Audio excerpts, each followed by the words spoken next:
At 10:03 a.m., just 72 hours after a leaked report accused Congresswoman Jasmine Crockett of taking $75,000 from a company notorious for racially profiling millions, Joy Behar held up the so-called evidence, live before 8 million viewers, and called her a traitor to her own community. The lights blazed, the trap was set, and the media had already hung the verdict. But Jasmine didn't flinch. The calm in her eyes wasn't surrender, it was strategy. And what she did next didn't just flip the narrative, it detonated it. What truth was so explosive? It left the accuser scrambling for cover on her own stage. Stay with us. This is a story worth every second of your time. It started not with a bang, but with a whisper buried in the static of a sleepless night. At exactly 2:17 a.m., an email slipped quietly into the inbox of a senior producer at The View. The subject line read in all caps, "For immediate review, confidential Crockett intel." Attached, an 18-page PDF stamped with a blood-red watermark, confidential.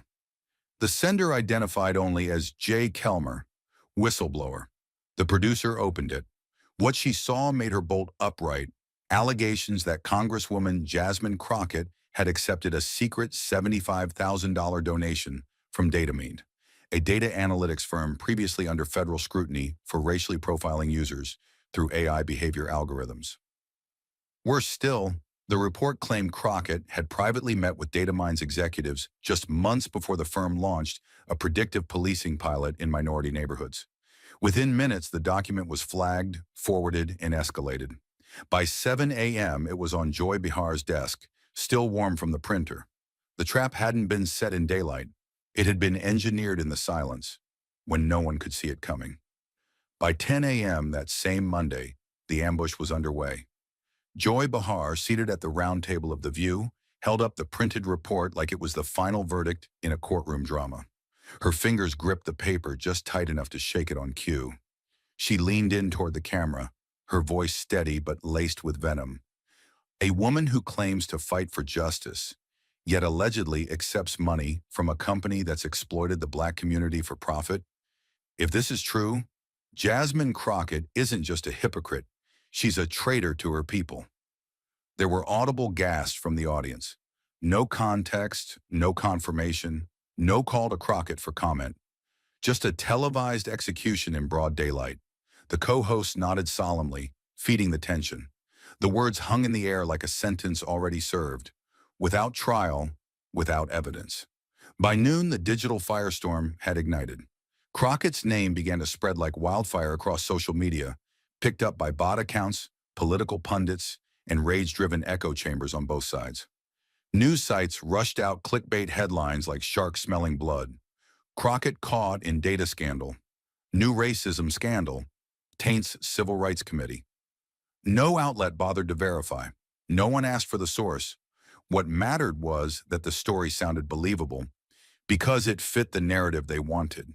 In a matter of hours, Jasmine Crockett's name was dragged through the mud of 1,000 timelines. People she'd marched with, bled with, and fought for were now tweeting with question marks, wondering if they'd backed the wrong woman. Truth hadn't just taken a hit. It had been buried beneath the illusion of proof. And the worst part? She hadn't even been given the chance to speak. But while the headlines screamed betrayal and the pundits polished their outrage, something far quieter and far more deliberate was taking shape behind sealed office doors. Inside the heart of Capitol Hill, where loyalty is often traded like currency, Jasmine Crockett stood alone. The silence from her own party wasn't accidental, it was calculated.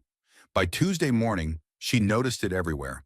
Longtime supporters pausing before mentioning her name on cable panels, junior staffers suddenly out sick, and more tellingly, a slow drip of deleted endorsements on social media. One former ally, a senator who once called her a rising force for justice, sent a message through an aide suggesting she take a tactical leave from the Civil Rights Committee to protect its institutional integrity. Another, a well-known strategist, called her directly and spoke in euphemisms. "Maybe it's time to cool the room down, Jasmine. Let this storm pass over." But Jasmine knew storms don't just pass. They're either survived or they consume. and she wasn't built to run. What the public saw was a void. No tweets, no press conferences, no viral videos from her office condemning the attack. Political commentators spun it as panic. She's cornered, they said. If she had nothing to hide, she'd be shouting her innocence.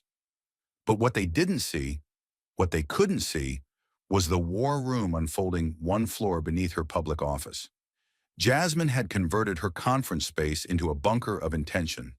The long glass table, usually reserved for policy briefings and budget strategy, was now covered in digital schematics, metadata maps, and printed reports with fluorescent tabs marking inconsistencies. She didn't gather PR advisors or image consultants. She gathered experts, 4 to be exact, each handpicked, each sworn to secrecy. At the head of the table was Marisol Drake, a digital forensics analyst from Boston who once cracked a multinational ransomware ring. Across from her sat Ellis Trent, a legislative investigator from the House Ethics Subcommittee, known for bringing down 2 corporate lobbyists in 2021. Beside him was Damian Holt, a lawyer specializing in AI ethics and federal data misuse, currently on sabbatical after testifying before the FTC. And then there was the 4th chair, occupied by a man in a navy hoodie and ball cap pulled low, eyes half hidden, voice steady but quiet. He didn't use his real name. Jasmine only referred to him as the Node. A former systems architect at Datamine, he'd walked away 2 years ago when their algorithms were repurposed for what he called civilian targeting. No one had heard from him since, until Jasmine reached out directly through encrypted channels. Jasmine remained standing, one hand on the edge of the table, the other gripping a yellow legal pad. No teleprompters, no aids, just notes in her handwriting. Tight, small, focused. She didn't pace. She didn't fill the silence with explanations or complaints. She let it hang, long enough to make everyone feel the gravity of what they were being brought into. Then she spoke, not with fire, but with weight. What they did wasn't just political, it was engineered. This report wasn't leaked. It was launched, crafted with precision, seated at a precise hour, designed to detonate when I couldn't respond. She flipped open the legal pad, revealing a diagram. Timestamps, server metadata, domain histories.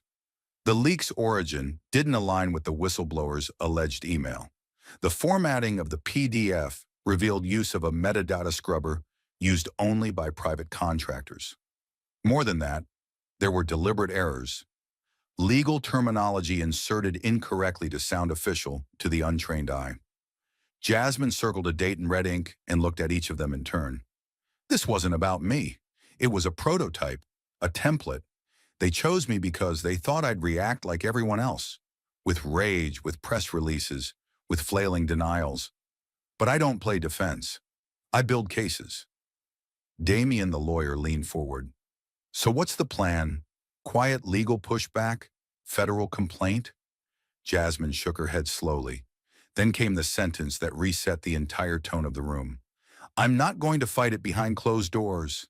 I'm going to walk straight into the room they built to bury me.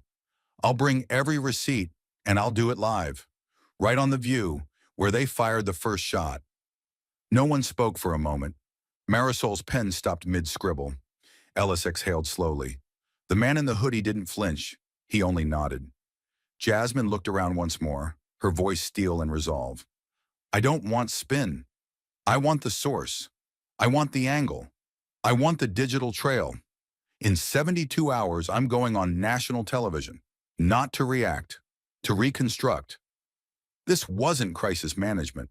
This was tactical exposure. Jasmine Crockett wasn't hiding. She was preparing to strike with something more lethal than outrage, undeniable truth.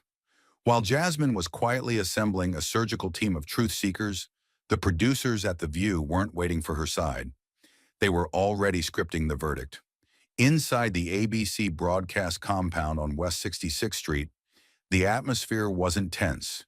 It was clinical, cold, purposeful.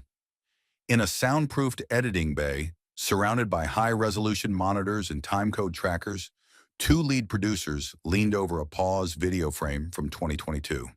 The footage had been pulled from a press package covering the International AI Governance Summit in San Jose. On screen, Jasmine Crockett in a navy suit, surrounded by attendees, reaching out to briefly shake hands with a man in a badge-labeled lanyard. Vernon Hale, the CEO of Datamine. The exchange lasted just under 14 seconds. No audio, no follow-up. Just the kind of innocuous interaction that happens hundreds of times at every public conference. But for the producers, it was gold. "There," one of them said, marking the clip. "That's our proof of connection." The other nodded. They trimmed it to 12.3 seconds. Then they added a digital zoom at the moment Jasmine smiled politely, slowing the frame ever so slightly, enough to create the illusion of familiarity. She looked relaxed. Too relaxed. Perfect. The graphics team was already working with pre-approved overlays, sharp block text in yellow and red, colors chosen to stimulate subconscious alert. Across the bottom, Jasmine X Datamined? A question, not an accusation. But questions framed as graphics aren't questions at all. They're signals. In the upper left corner, undisclosed ties flickered beneath a pulsing animation of a data network web, subtly linking Jasmine to a broader digital conspiracy. They tested several music beds underneath, ultimately settling on a low percussive drone that gave the intro just enough tension without sounding overtly hostile. It was designed to make the viewer lean forward, feel suspicion, but not realize why. The producers called it emotional priming. In politics, it's called trial by montage. Meanwhile, in a glass-walled planning room one floor up, the lead segment writer was assembling the interview flow, not to investigate, but to prosecute. The list of questions was mapped like a chess match. Step 1, proximity. Why were you attending an invite-only cocktail hour with a company under federal scrutiny? Step 2, insinuation. Did any money change hands? Campaign donations, consulting fees, anything? Step 3, ridicule. So, we're to believe it was a coincidence you were photographed with the CEO. Step 4, pressure. Would you be willing to turn over all communications with Datamine under oath? Step 5, discredit. Some in your own party say your silence speaks volumes. What are you hiding? Step 6, finale. How can voters trust a leader whose tech affiliations come with more questions than answers? The cadence was deliberate, a rhythm of escalation. They didn't want Crockett to simply respond. They wanted her to unravel, live. No one in the room questioned the segment's integrity. Ethics weren't on the schedule. Not one person asked whether Jasmine had been given the footage in advance or offered the chance to supply context. No one paused to verify the chain of custody for the so-called leaked report. The assumption was that public perception would do the rest. One junior staffer tried to mention the term editorial responsibility. She was shut down with a glance. This wasn't a discussion. It was a production. The kind with a climax already storyboarded. The final segment file was labeled Crockett Segment Kashsh Hard Hit Master V3. One senior producer leaned back in his chair and said what everyone was already thinking. If she shows up, great, we finish her live. If not, we call it silence. And so while Jasmine Crockett was preparing evidence, timelines, digital forensics, and sworn statements, The View was preparing a performance. A 22-minute segment loaded not with facts, but with pressure points and optics. They didn't need her to confess. They just needed her to blink. What they hadn't planned for, what they couldn't predict, was that Jasmine Crockett wasn't coming to deny the trap. She was coming to name the architects, on their own stage, in real time. While producers choreographed their media ambush with cut clips and leading questions, Jasmine Crockett wasn't preparing a counter-argument. She was preparing a collapse. Not of her own defense, but of the entire machine that had dared to forge it. The binder lay flat on the mahogany desk like a quiet weapon, unassuming in appearance, lethal in its contents. Its matte black cover bore no label, no crest, no initials. Just silence. Jasmine had ordered it that way. There would be no hint of what was inside until she turned the pages in front of millions. Inside were 54 meticulously prepared sheets, each page anchored by evidence, not emotion. The first section, printed on thick cream cardstock and marked with a red tab, was titled Signature Deconstruction. Jasmine had enlisted not one, but two forensic handwriting experts, one from the National Archives, the other a private investigator known for exposing corporate fraud. Their findings were damning. The signature that appeared on the so-called data mine agreement wasn't written by hand.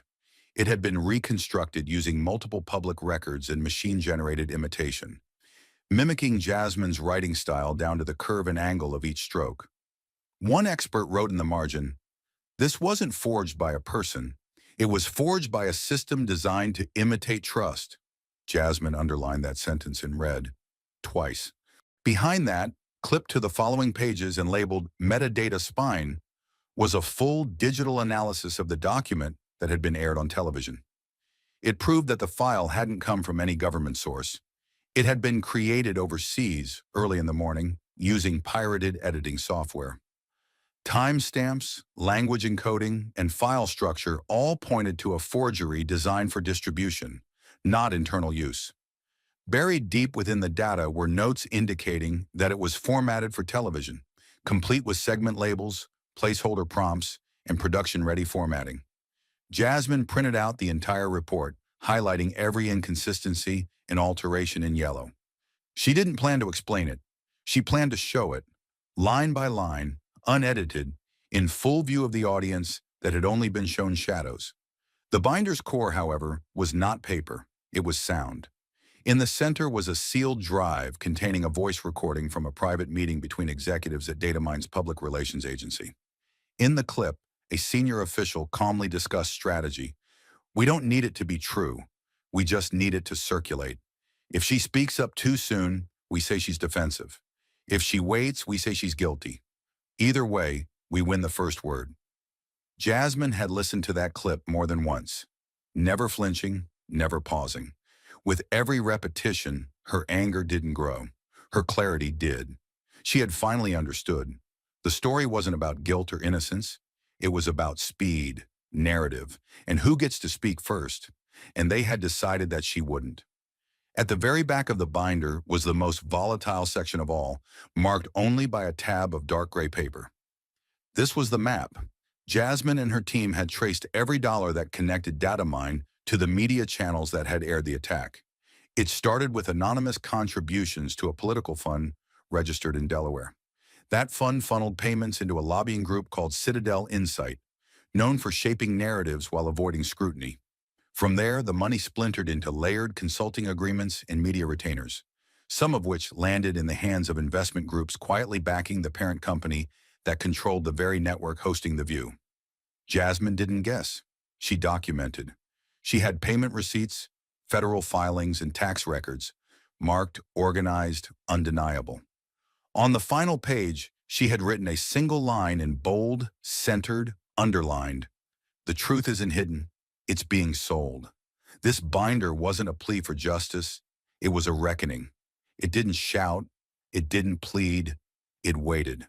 And when Jasmine Crockett walked onto that stage, she wouldn't ask for fairness. She wouldn't even ask for time. She would turn each page methodically under their own lights until the very audience they hoped would judge her began to ask one question instead. Who forged this? And why were you so ready to believe it? And so, with the world watching and the lights calibrated for humiliation, Jasmine Crockett walked into the studio, not as a guest, but as a woman who had come to cross a line drawn for her by others and erase it with truth. At exactly 10:03 a.m., the red light above camera one blinked to life, signaling the beginning of what the producers hoped would be Jasmine Crockett's televised undoing. The studio was pristine, almost sterile, but under the soft hues of white and blue, tension hummed like static against glass. Joy Behar wasted no time playing coy. Her voice came out controlled, but with the edge of a veteran talk show host who knew she held the room's momentum in her palm. "Congresswoman Crockett," she said, turning ever so slightly toward the audience, "if you truly had no connection to Datamine, then why was that company's CEO listed among the VIPs at your private fundraising event in August of 2022? Her tone wasn't curious. It was rehearsed. The implication was laced with poison. Association equals guilt. Before Jasmine could respond, The massive LED screen behind the panel lit up with a photograph, an image carefully selected and strategically manipulated. It showed Jasmine in mid-laughter, champagne glass in hand, standing beside Vernon Hale of Datamine. They weren't touching, not even standing especially close.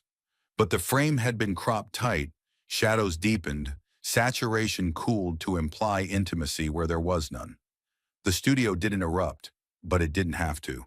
A low ripple of murmurs spread across the audience, like the first tremor before a quake. A few people shook their heads, one gasped.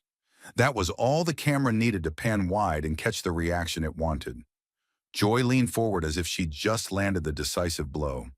"This isn't coincidence," she said, her voice low and punctuated. "This is the question. Who do we believe?" There it was. The challenge dressed as moral inquiry, framed to corner and condemn. Jasmine didn't move for a beat. She simply looked at the screen, letting the photo sit, letting the accusation breathe. Then slowly she turned back toward Joy, adjusted the cuffs of her jacket and sat taller, not defiant, not dismissive, composed.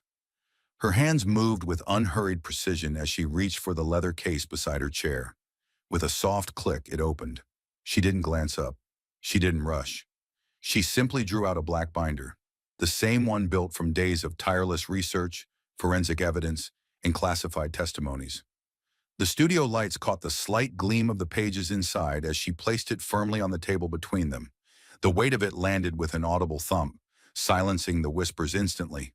Only then did Jasmine lift her gaze to Joy, not in anger, not in performance, but with a clarity that unsettled. "You asked who we should believe," she said, her voice quiet but unshakable.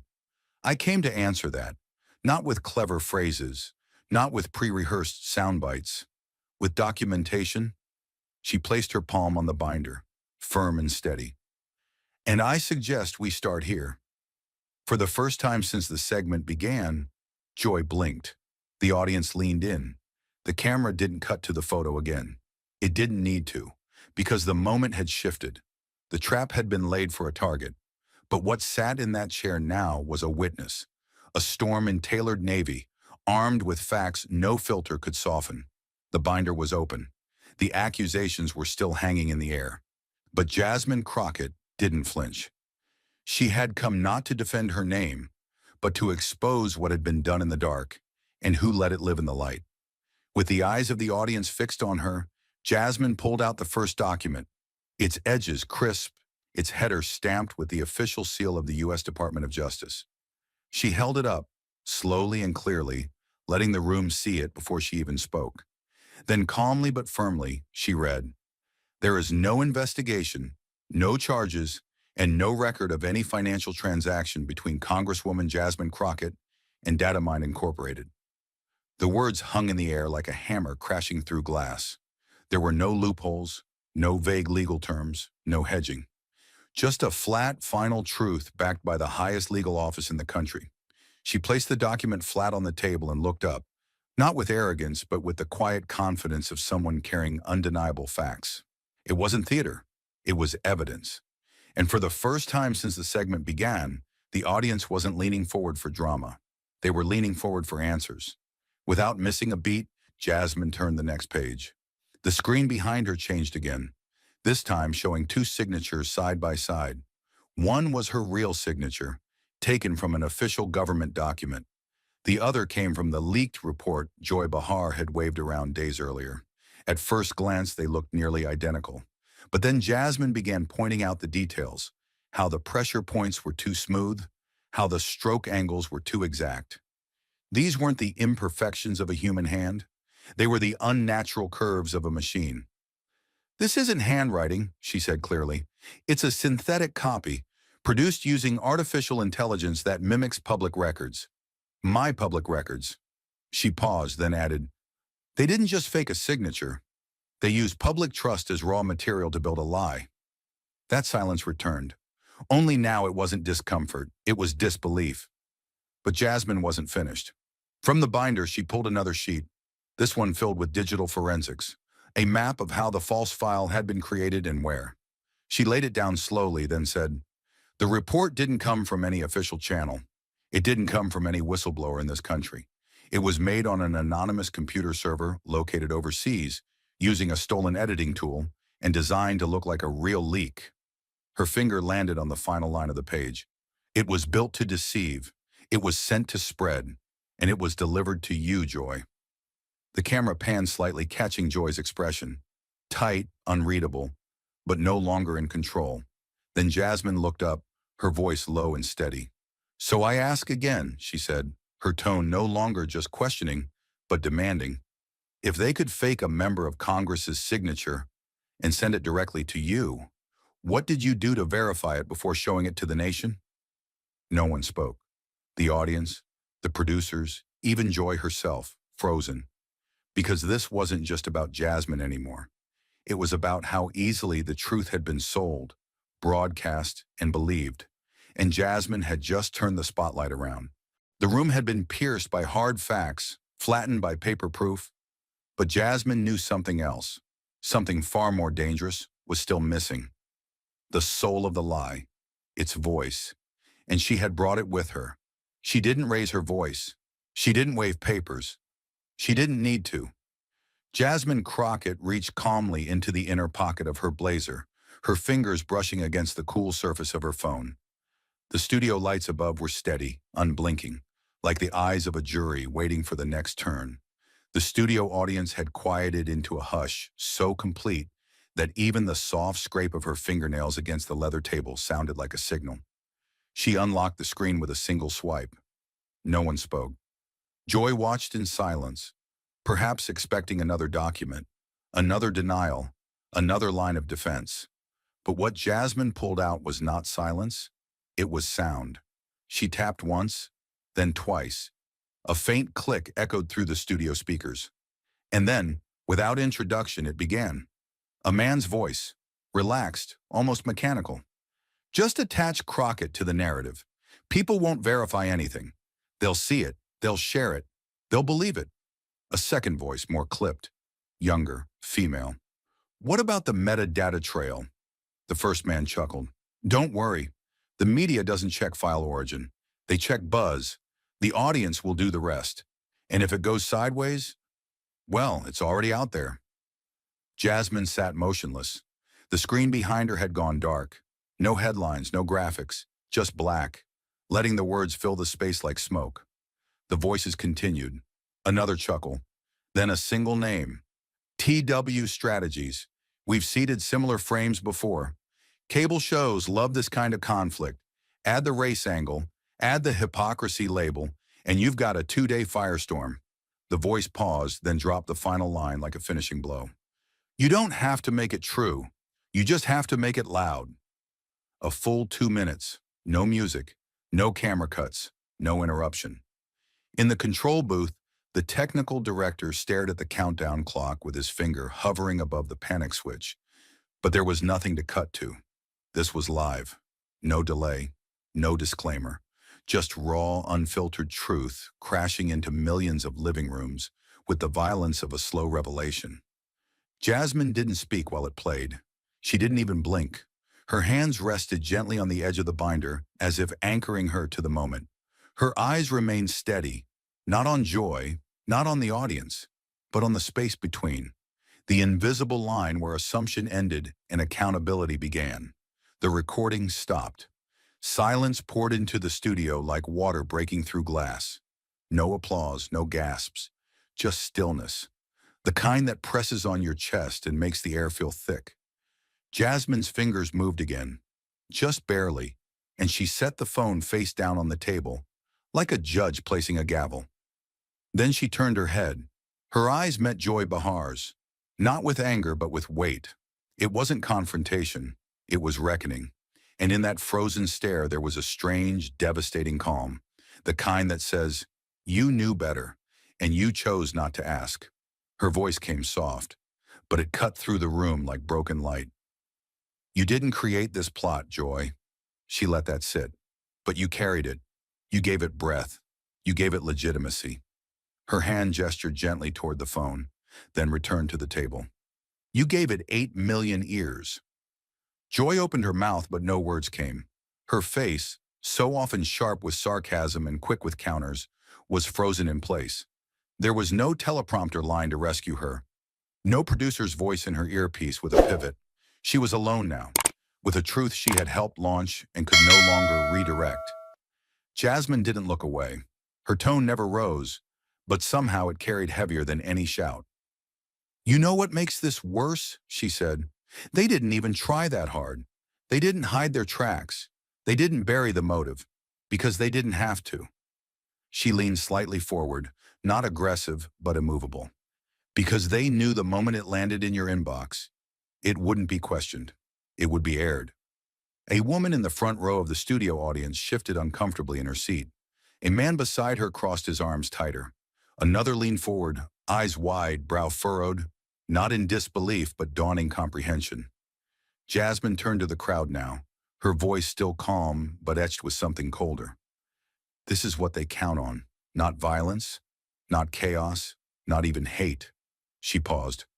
"They count on comfort, on trusted faces, trusted platforms, not asking questions, on people believing the first version they hear, especially if it confirms their worst assumptions." She let her words hang like exposed wires. Then she looked back at Joy, and this time there was a flicker of grief in her voice. "You didn't forge the document. You didn't fake the signature. You didn't record that call." Another pause. "But you took their lie, and you gave it a microphone." The pain wasn't theatrical. It was deeper than performance. It was the pain of someone who had fought to be heard, only to watch her name turned into a soundbite. The pain of watching a system built to inform become a machine that shreds context and rewards outrage. Jasmine reached once more for the phone, not to play another recording, but to slide it back into her pocket. Her hands were still, her breathing steady. And then she said the one sentence that broke what little defense remained around Joy's carefully constructed wall. "You didn't speak truth to power, Joy. You gave power to a lie." The moment didn't need music. It didn't need applause. It didn't even need reaction. Because it was no longer just about Jasmine Crockett or a forged report. It was about a deeper sickness, one that feeds on silence, shortcuts, and the slow erosion of accountability behind every camera lens in America. And Jasmine had just handed that sickness its own reflection. The room had just absorbed the most searing evidence of the morning. It echoed still in the minds of everyone watching, like a match dropped into a forest of dry leaves. But what came next wasn't anger or apology. It was something colder. Justification. Joy Behar finally spoke, her voice a shade too fast, a little too controlled, like someone trying to rehearse a calm that wasn't there. Her face was composed, but her hands betrayed her, fidgeting beneath the table as her fingers gripped the cue cards like they might anchor her to a version of reality already slipping away. "I just reported what was sent to us," she began. "It came to our producers through multiple channels. It wasn't my role to vet every detail in a leaked document." She tried to sound matter-of-fact, like a professional caught in the gears of an imperfect system. "We're a discussion show, not a courtroom." But even as she said it, her eyes avoided Jasmine's. They flicked to the cameras, to the audience, to anywhere else. The justification wasn't for Jasmine, it was for herself, and the viewers who might still believe she was impartial. For a moment, Jasmine Crockett said nothing. She let the space hang open, let Joy's words echo in the silence they didn't quite fill. She could have snapped back, could have weaponized the applause from earlier, but she didn't. Instead, she shifted slightly in her chair, squared her shoulders, and leaned forward. Her voice, when it came, was measured and resonant, not with anger, but with the gravity of truth that no longer needed to shout.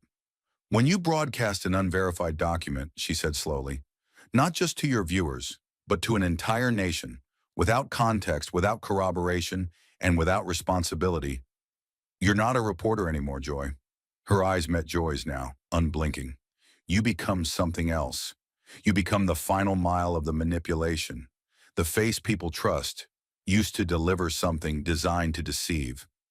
Joy opened her mouth slightly, perhaps to interject, perhaps to defend herself again. But Jasmine didn't pause. "You're not the architect, I know that.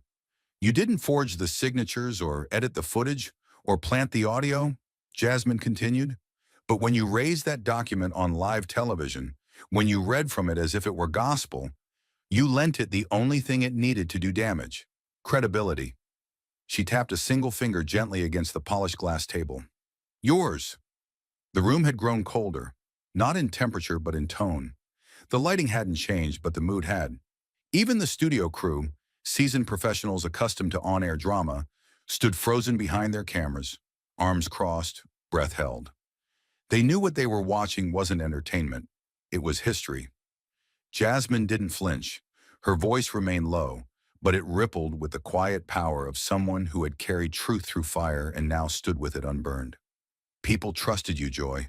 They believed this show, this seat, came with a standard. You didn't just inform, you shaped perception. And perception, when built on falsehoods, can destroy careers, reputations, lives. She paused. Not for drama, but for clarity, for oxygen, for the weight of what she was about to say to truly settle. You weren't reporting, she said. You were distributing. You were platforming a weapon disguised as information. And whether you intended it or not, that makes you part of the campaign. It wasn't an insult. It wasn't a scream. It was a verdict. And then came something no one expected. Something unprecedented. Applause. Slow at first, a single pair of hands clapping from the back row of the studio audience, uncertain whether it was allowed. Then another joined. Then a third. And then, like a wave crashing over a quiet beach, the room erupted. Standing ovation. Spontaneous. Real. People on their feet, clapping with a force that seemed to rise from somewhere deeper than just admiration. It wasn't for a zinger. It wasn't for entertainment. It was for truth, delivered without fury, without spin, and without retreat. It was the first time in the history of The View that such applause had broken mid-show. Not for a celebrity, not for a musical guest, but for a woman who had sat still, spoken plainly, and dismantled an entire media tactic with 5 minutes and a phone. Jasmine didn't move. She didn't soak it in. Her face remained calm, eyes steady. This wasn't triumph. It wasn't vindication. It was justice, a small, overdue portion of it. Her hands rested gently on the table, unmoving. The ovation was not hers to claim. It belonged to the truth she had carried in, scuffed, bruised, but undeniable. Joy Behar remained seated, stunned, staring down at the cue cards as if they had betrayed her. The script she had expected no longer applied. The questions she'd written now felt hollow. Every follow-up she'd planned had become irrelevant in the face of what had just unfolded. No producer said a word in her ear. No commercial break arrived to rescue her. Only the sound of clapping, of chairs sliding as people stood. And then, at the center of it all, Jasmine Crockett. Quiet, controlled. The very embodiment of grace under fire. And though she hadn't raised her voice even once, she had just said everything. The confrontation had already shaken the room. But Jasmine wasn't here just to clear her name. She was here to show them something far bigger and far more terrifying than a smear campaign. It was time to pull the curtain all the way back. Jasmine didn't gesture for help. She didn't ask for a slide. She calmly unfolded a single sheet of paper, plain white, printed in black ink, but dense with consequence. The camera zoomed in instinctively, guided not by cues but by a sense of urgency. It was a map, not of geography, but of power. She laid it on the glass table between her and Joy, tapped the center circle with the tip of her pen, and said in a voice more surgical than theatrical, "Let's talk about data mined."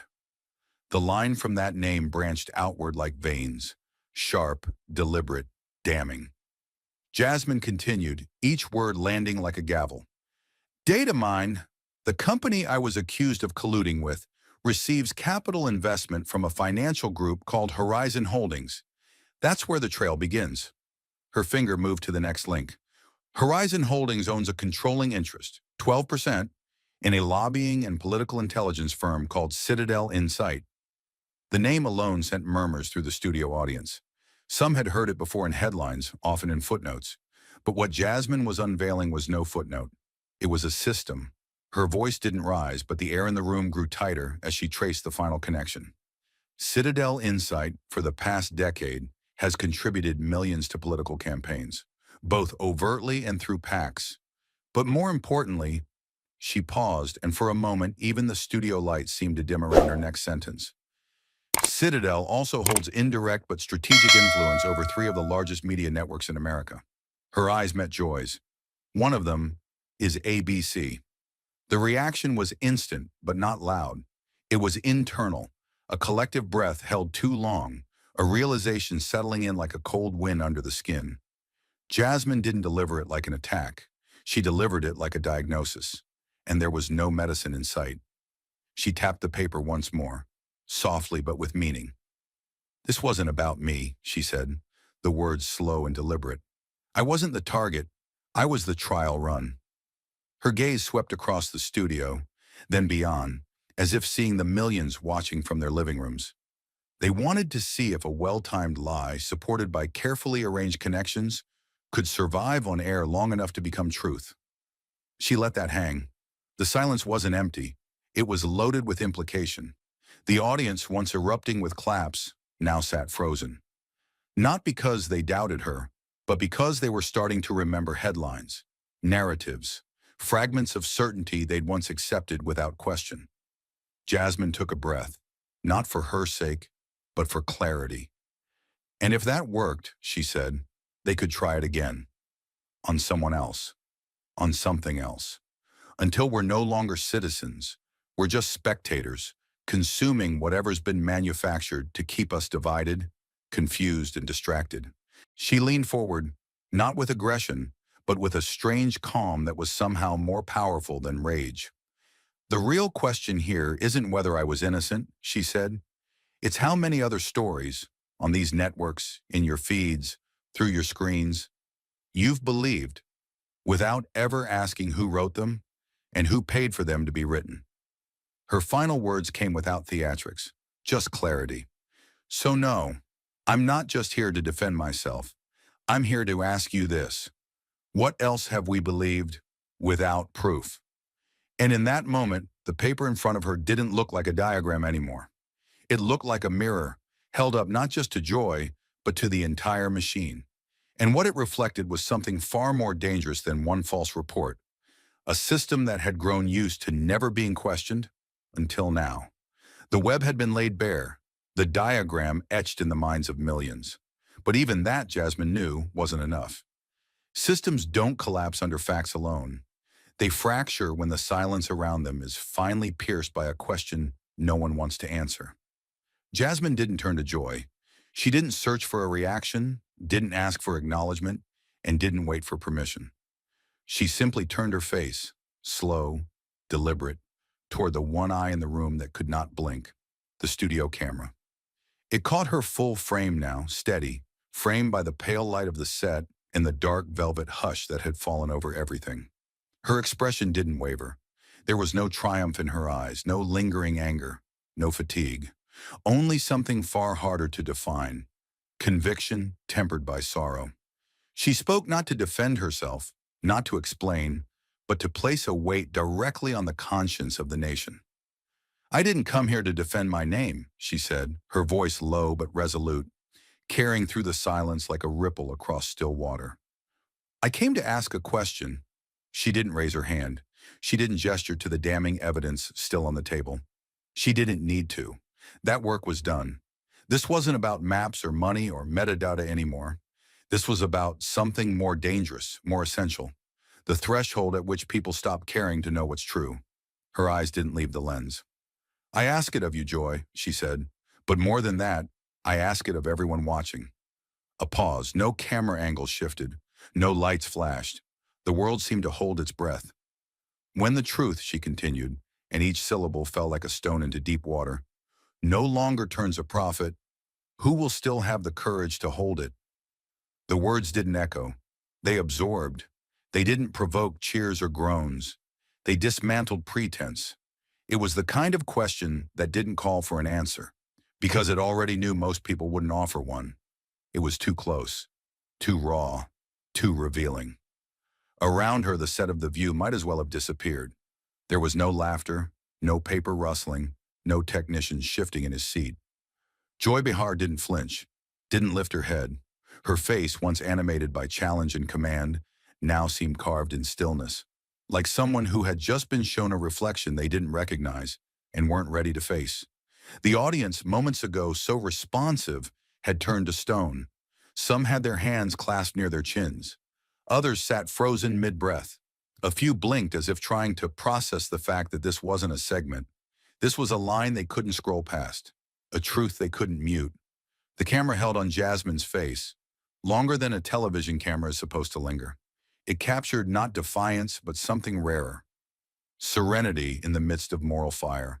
A quiet woman who had just stood up, not with rage, but with facts and a question sharp enough to cut through any studio, any screen, any narrative. Still, no one spoke. Joy's cue cards lay on the desk in front of her, but her hands didn't touch them. Her shoulders had drawn slightly inward, not out of embarrassment, but gravity.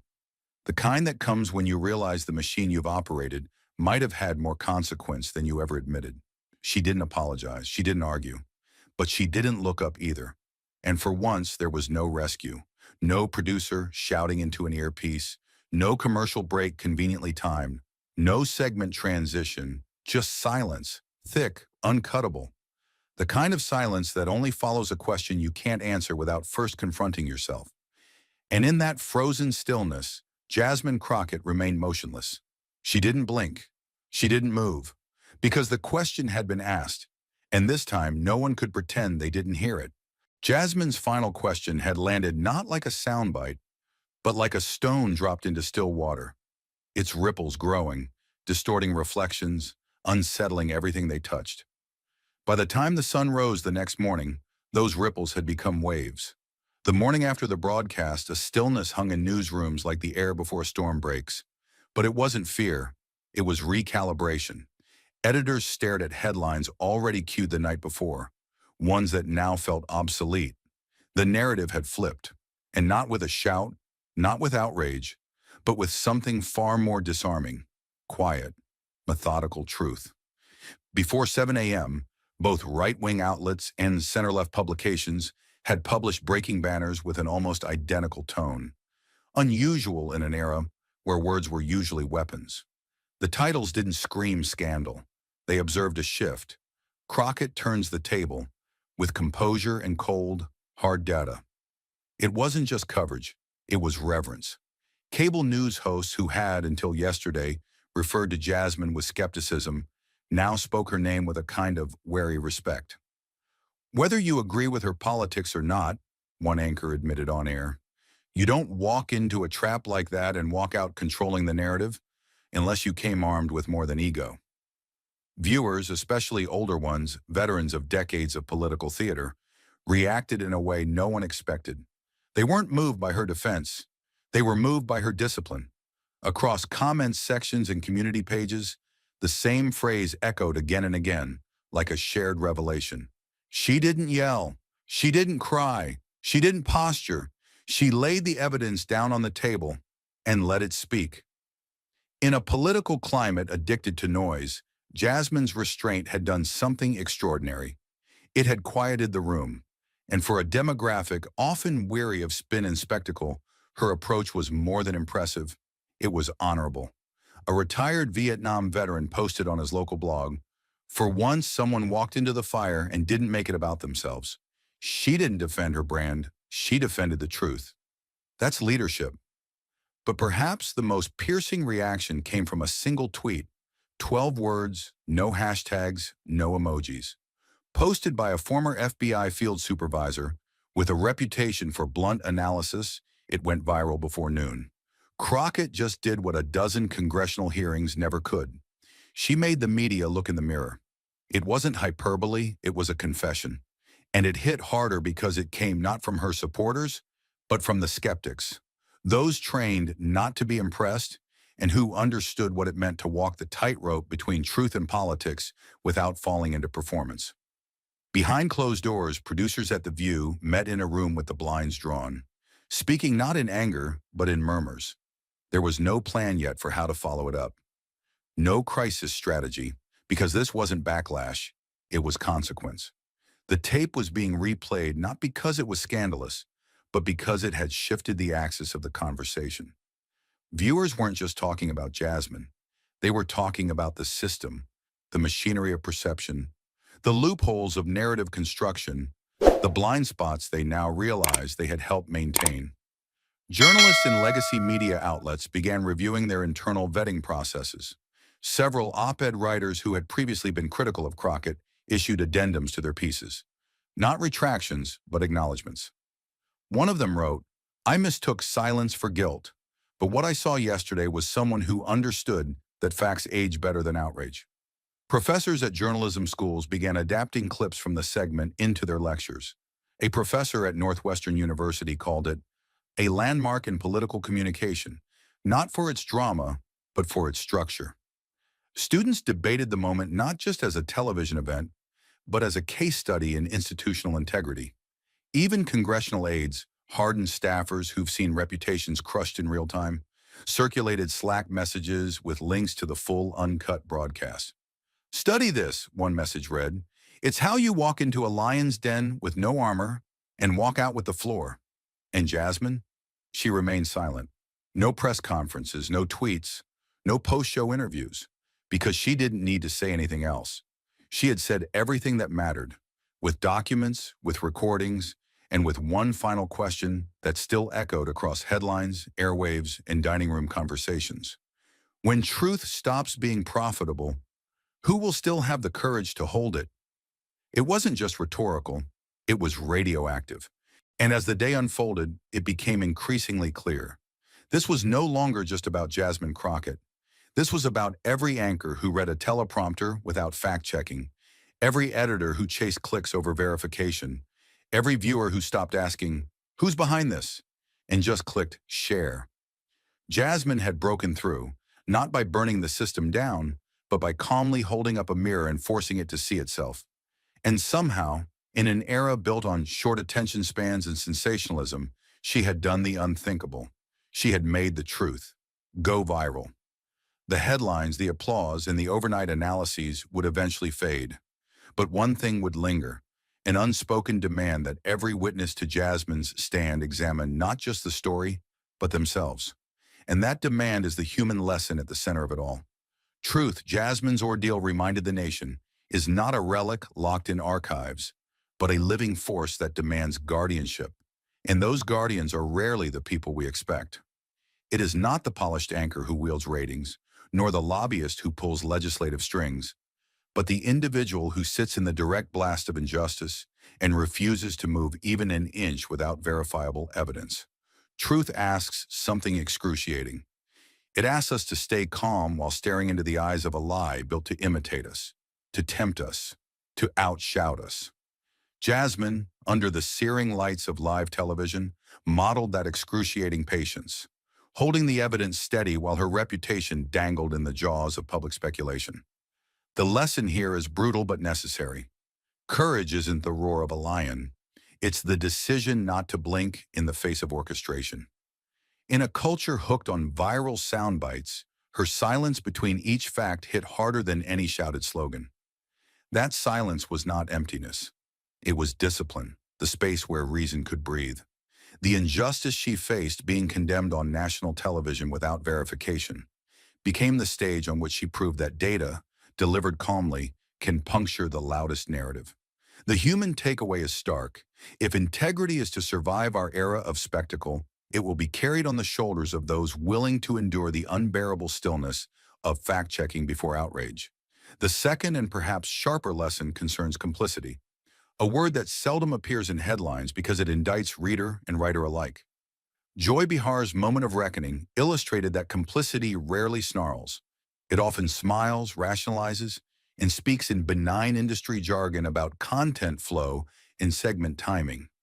Jasmine's confrontation exposed a truth most viewers hadn't wanted to see, that the machinery of misinformation is powered as much by passive hands as by malicious architects.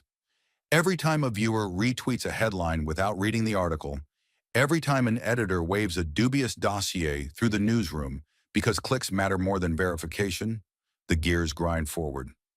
Jasmine forced that mirror upon the public. In her words, "You weren't reporting, you were distributing," held a truth no studio applause could drown out. The lesson hurts because it demands we track our own fingerprints on the conspiracy wheel. It asks, When was the last time we forwarded unverified outrage simply because it aligned with our bias? It breaks the illusion that only villains lie. Sometimes decent people simply fail to ask one more question. The injustice Jasmine faced thus becomes a caution. A society that will not pause for proof may one day trample the innocent under a stampede of its own unchecked certainty. And if we do not learn from that, we are not bystanders. We are participants. Third comes the lesson of narrative economy, how lies travel lighter than truth because they check no luggage of evidence. Data Mine's Forge report needed no nuance, no footnotes, no context. It needed only the right subject line, the right host, and the right timing. In contrast, Jasmine arrived with 54 pages of verification, chain of custody audio, and a financial flowchart thicker than a thriller novel, each page a sandbag meant to hold back a tide. The imbalance reveals a grim fact. Falsehood requires speed, but truth requires stamina. Most people reach for speed because it is easier, cheaper, and instantly rewarding. Jasmine's long-form rebuttal, painstakingly sourced and calmly delivered, instructed the nation in a discipline it had forgotten. Truth is slow, but it is inexorable if you give it room. Her patience under fire resurrected an old ethic. Verify first, speak second. A sequence so alien to modern discourse that it became riveting television. The unfairness she shouldered, the demand that she prove a negative under hostile lights, teaches that the shortest distance between misinformation and belief is a straight line of emotional impulse. To break that line, one must be willing to drag a mountain of receipts onto the set and dare the world to ignore them. The cinematic tension in her hand placing each sheet on the desk was not drama, it was pedagogy. A fourth lesson glints between the lines. Money's appetite for influence and the moral erosion it leaves behind. Jasmine's diagram showed that data mine scandal was not an isolated misfire, but the visible tip of a financial iceberg extending from hedge fund boardrooms to primetime segments. Her words, "This wasn't about me, I was the test case," pointed to a chilling reality. Profit doesn't just twist facts, it mass produces them. The human significance lies here. If information can be priced, truth will be underbid unless ordinary citizens police the marketplace with critical thought. Jasmine's calm exposure of the Horizon Citadel ABC nexus pierced the comfortable myth that media bias is merely ideological. Often it is financial, systemic, and coded as routine business practice. The injustice she endured thus underscores a collective duty. Transparency is not a luxury. It is the barricade that keeps commerce from colonizing conscience. When truth must compete with revenue, the public must become vigilant shareholders in reality itself. Fifth, and most intimate, is the lesson of personal agency. Jasmine faced a trap built on the assumption that she would react like any other headline casualty, with panic, with PR spin, with desperate deflection. Instead, she chose deliberate vulnerability, placing her faith not in viral outrage, but in a verifiable data. That choice is frightening because it removes every psychological crutch. It says, let the evidence stand and let me endure whatever follows.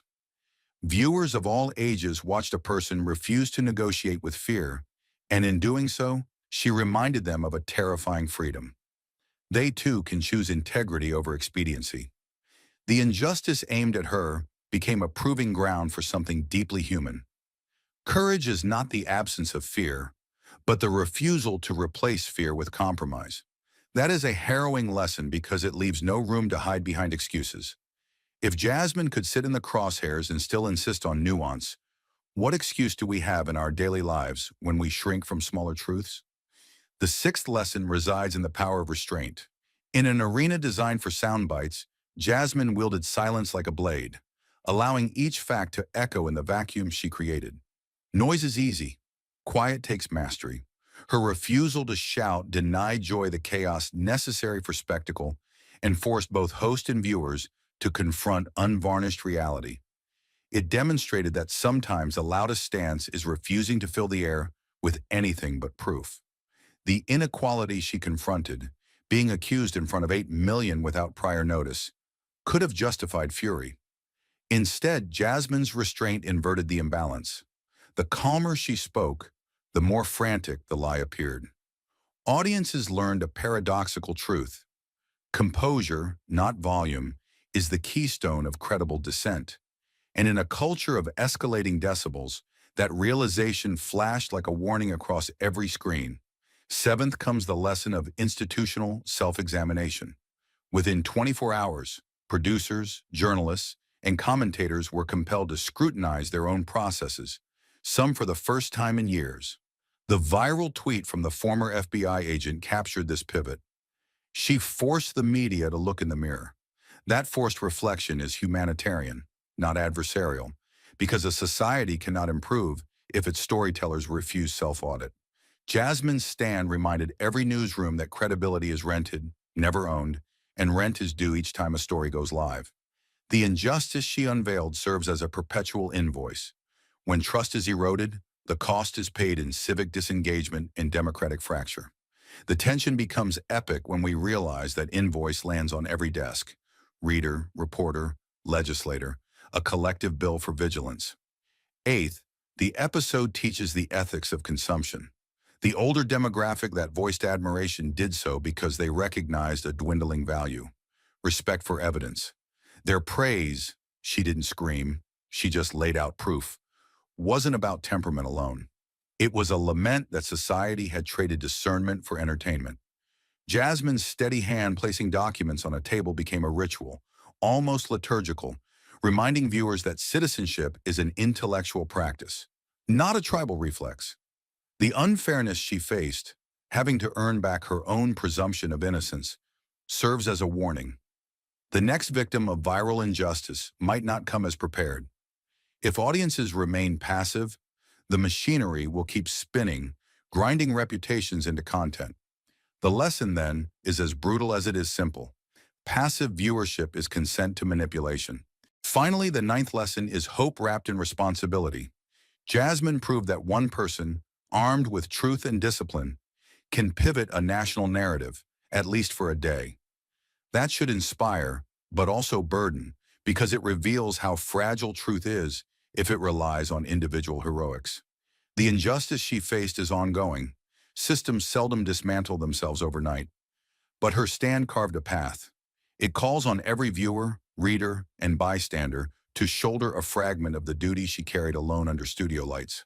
The closing morale is cinematic yet sober.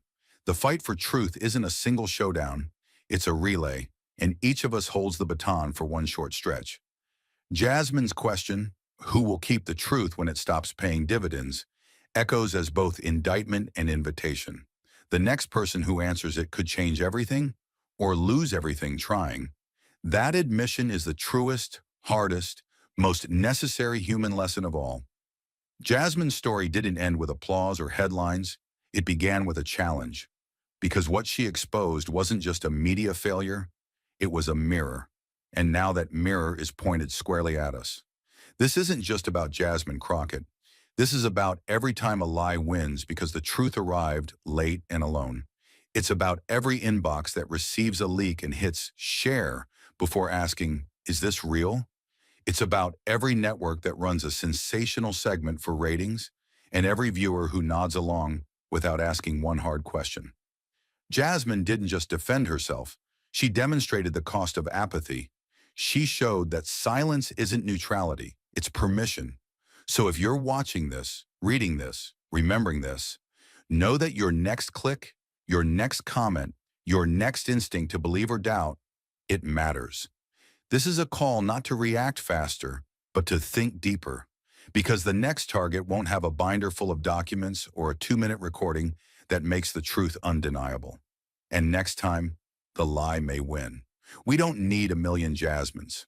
We need one person in every room who's willing to ask, where did this come from? One producer who says, we don't run this unless it's verified. One teacher who says, let's look at the source.